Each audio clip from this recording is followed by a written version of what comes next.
Hello बच्चों, कैसे हो आप सभी। आशा करती हूँ आप सभी अच्छे होंगे, स्वस्थ होंगे और आपकी पढ़ाई भी अच्छी चल रही होगी। बच्चों, आज मैं लेकर आई हूँ क्लास 8th की इंग्लिश रीडर। उसका है चैप्टर 12, 3 क्वेश्चंस, मतलब 3 सवाल। चलिए आज की वीडियो शुरू करते हैं। इसकी Hindi. Long long ago there lived a very brave and kind king.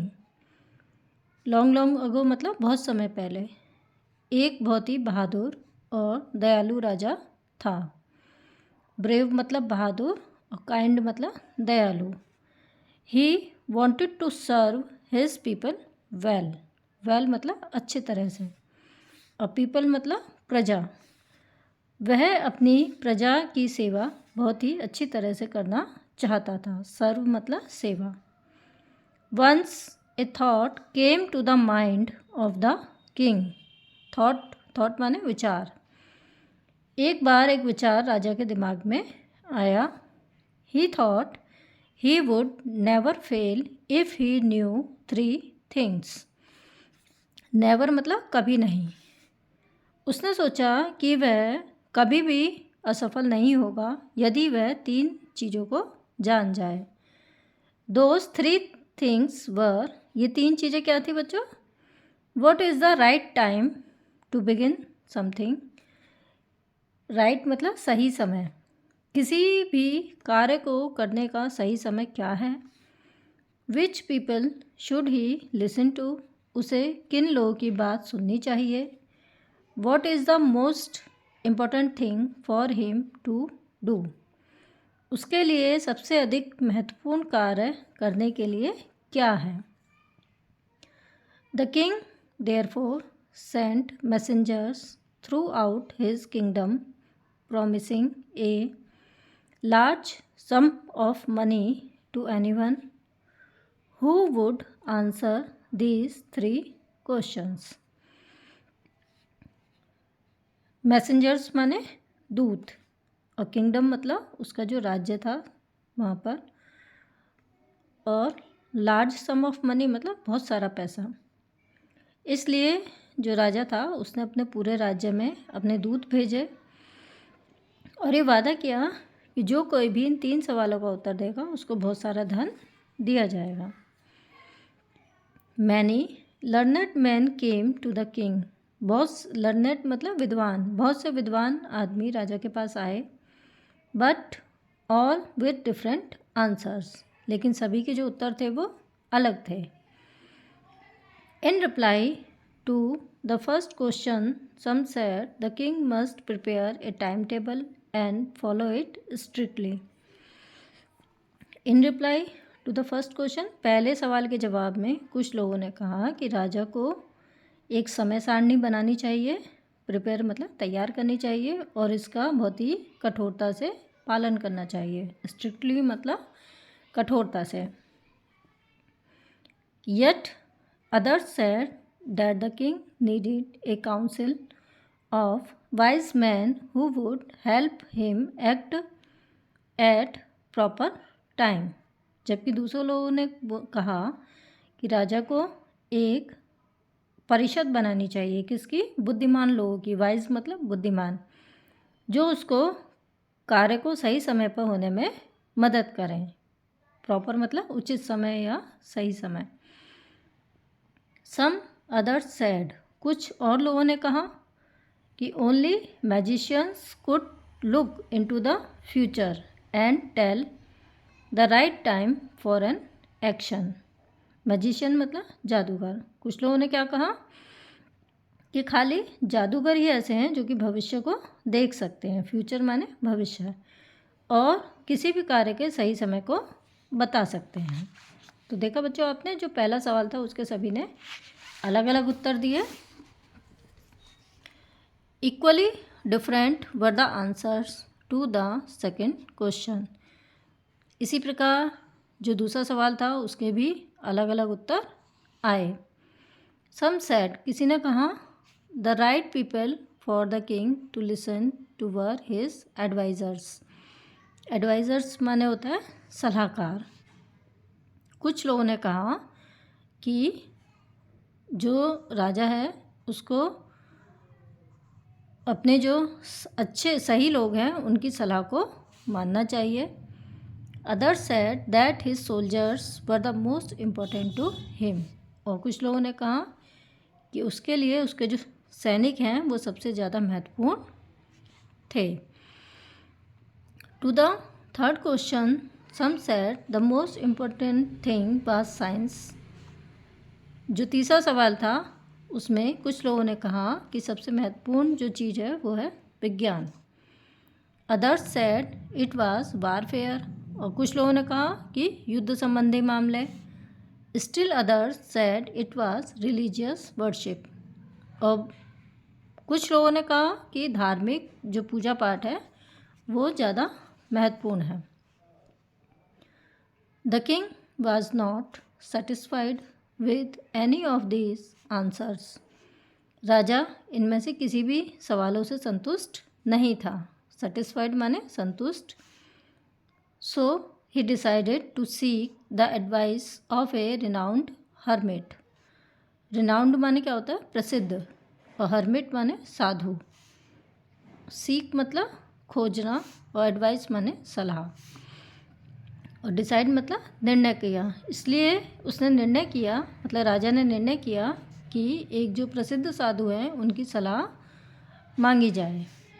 The hermit lived in A would which he never left. जो साधु थे वो जंगल में रहते थे और वहाँ से वो कभी नहीं जाते थे। ही only mat common people.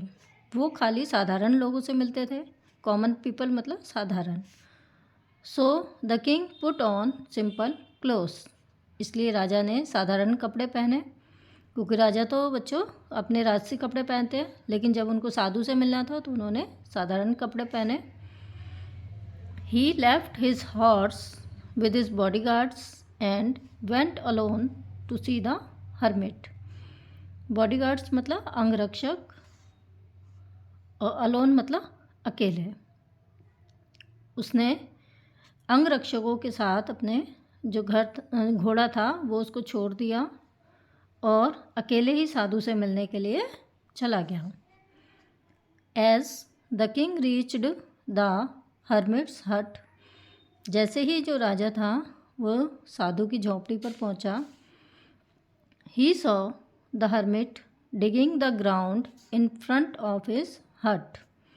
Digging मतलब खोदना और इन फ्रंट मतलब सामने। उसने देखा कि जो साधु थे वो अपनी झोंपड़ी के सामने खोद रहे थे, ज़मीन को खोद रहे थे। ग्राउंड मतलब ज़मीन। The hermit was old and weak. Old मतलब बूढ़े और वीक माने कमज़ोर। जो सन्यासी थे, साधु थे, वो बूढ़े थे और कमज़ोर थे। ही ब्रीथड हैविली एज ही वर्कड। जैसे जब वो काम कर रहे थे तो उनकी जो सांस थी वो ज़ोर ज़ोर से चल रही थी।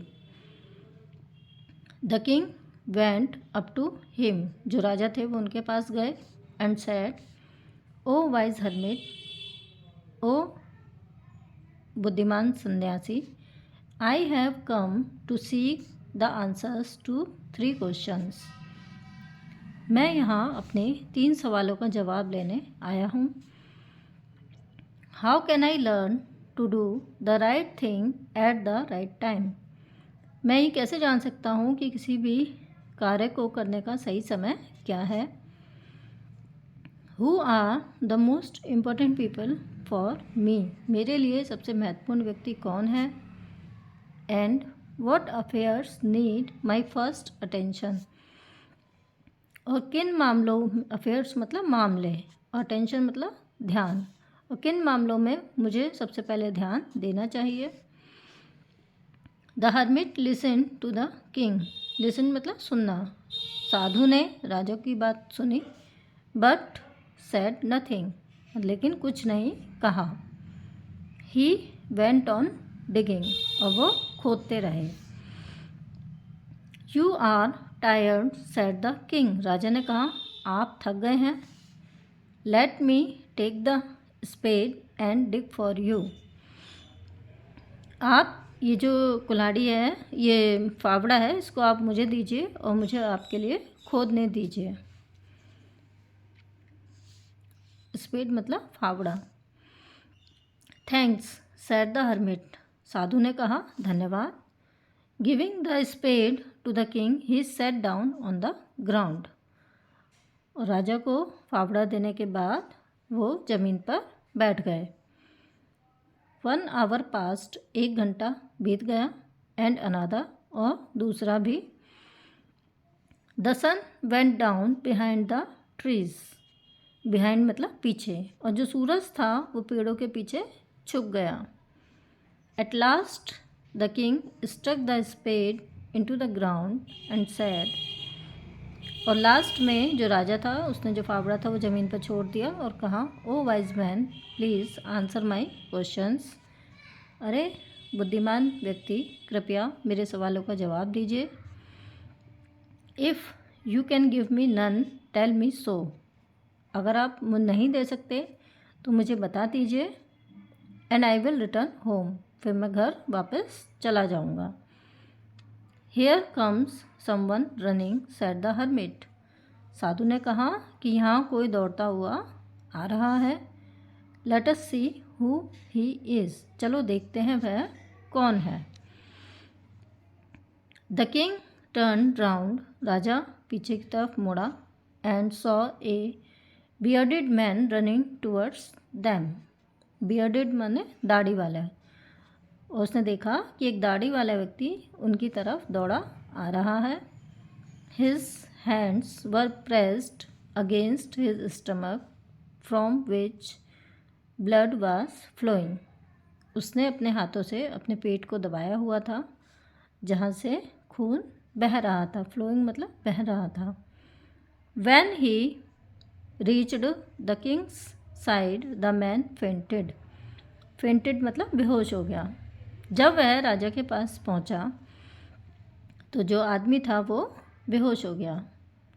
There was a large wound in his stomach, stomach माने पेट, और लार्ज मतलब बड़ा, और वाउंड मतलब घाव या जख्म, उसके पेट में बहुत बड़ा घाव था।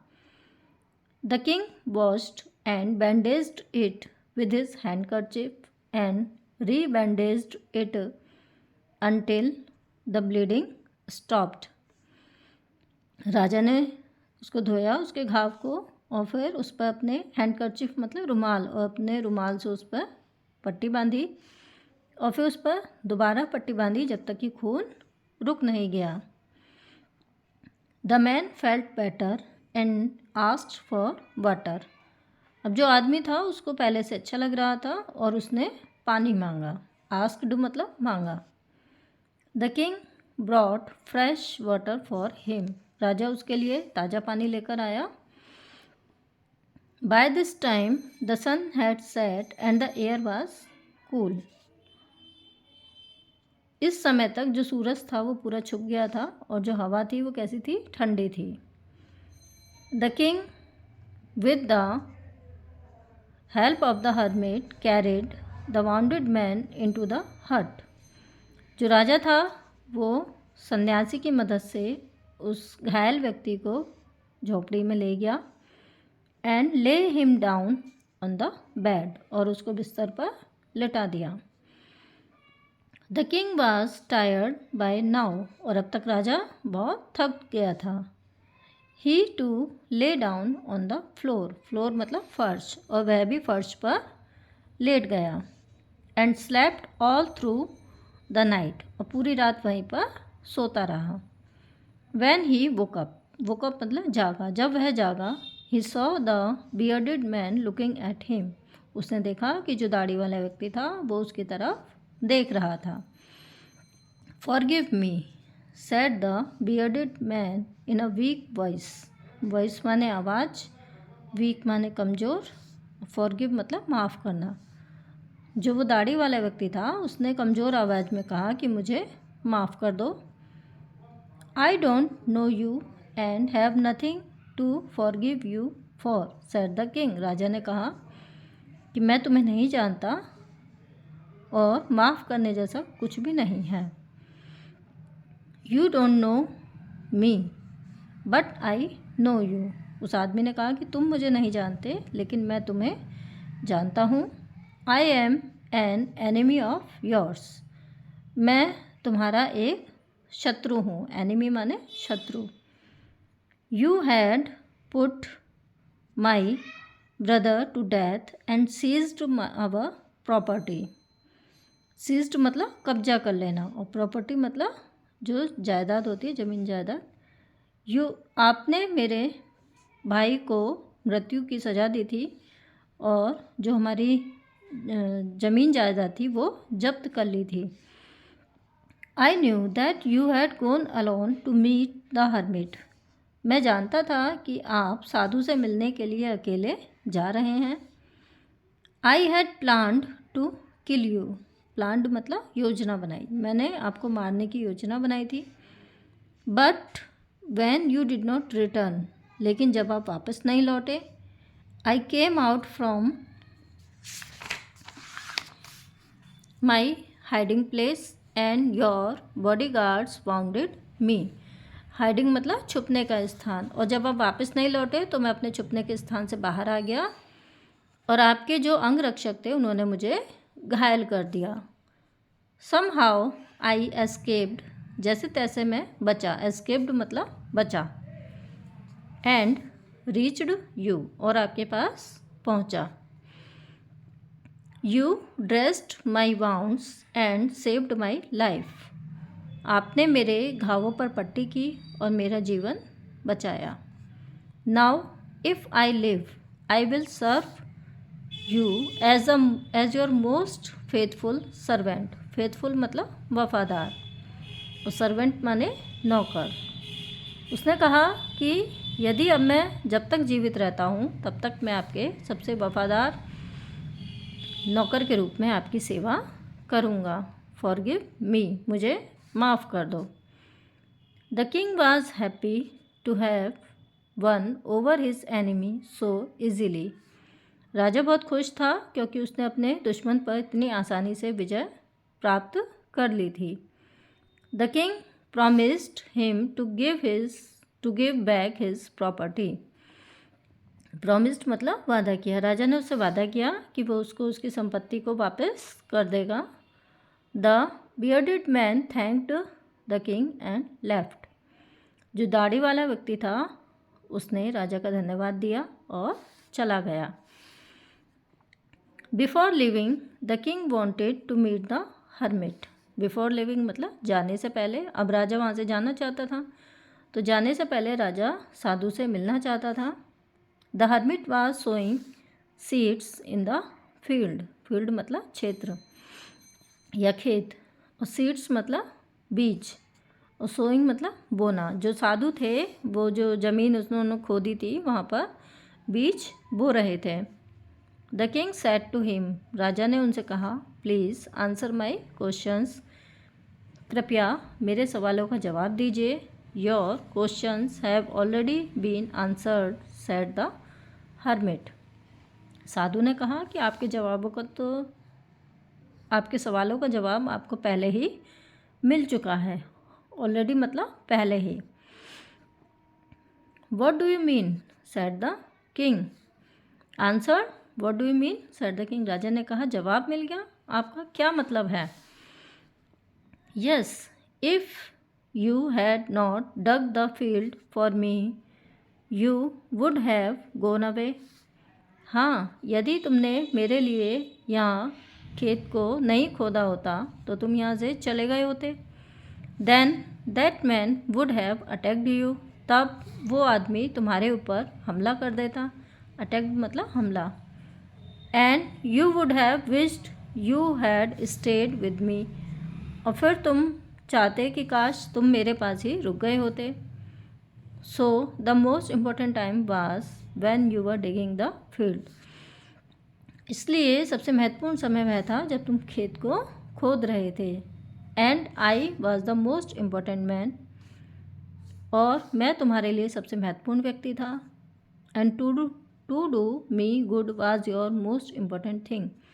और मेरे लिए अच्छा काम करना तुम्हारे लिए सबसे महत्वपूर्ण चीज़ थी। Afterwards when the man ran to us, उसके बाद जब वो आदमी दौड़ता हुआ हमारे पास आया। The most important time when was when you were caring for him, सबसे महत्वपूर्ण समय वह था जब तुम उसकी देखभाल कर रहे थे। केयरिंग मतलब देखभाल करना। So he was the most important man and what you did for him was the your most important thing, इसलिए वह आदमी तुम्हारे लिए सबसे महत्वपूर्ण था और जो तुमने उसके लिए किया वो तुम्हारे लिए सबसे महत्वपूर्ण कार्य था। रिमेंबर, रिमेंबर मतलब ध्यान रखना। There is only one time that is important, ध्यान रखना कि खाली एक ही समय महत्वपूर्ण है। And that time is now, और वह समय क्या है? अब। द मोस्ट इम्पोर्टेंट पर्सन, और सबसे महत्वपूर्ण व्यक्ति, is the person you are with, वह है जिसके साथ तुम अभी हो। At a particular moment for no one knows what will happen in future, इसलिए किसी भी विशेष समय पर, मोमेंट मतलब क्षण, किसी विशेष क्षण पर कोई नहीं जानता कि भविष्य में क्या होगा। The most important thing is to do that person good because we are sent to this world for that only, सबसे महत्वपूर्ण चीज़ इसलिए यही है कि उस व्यक्ति के साथ अच्छा करो क्योंकि हम इसी कार्य के लिए संसार में भेजे गए हैं। This story is adapted from the 3 questions bye Leo Tolstoy, ये जो कहानी है 3 क्वेश्चंस ये लियो टॉलस्टॉय ने लिखी है। अब इसके वर्ड मीनिंग देखिए। काउंसिल माने सलाहकार परिषद, वारफेयर युद्ध के तरीके, रिनाउंड प्रसिद्ध, हर्मिट सन्यासी, अफेयर्स मामले, सीज्ड कब्जा कर लिया। Thanks for watching the video till the end. चलिए मिलते हैं अगली वीडियो में, तब तक के लिए बच्चों पढ़ते रहिए, खुश रहिए, बाय बाय।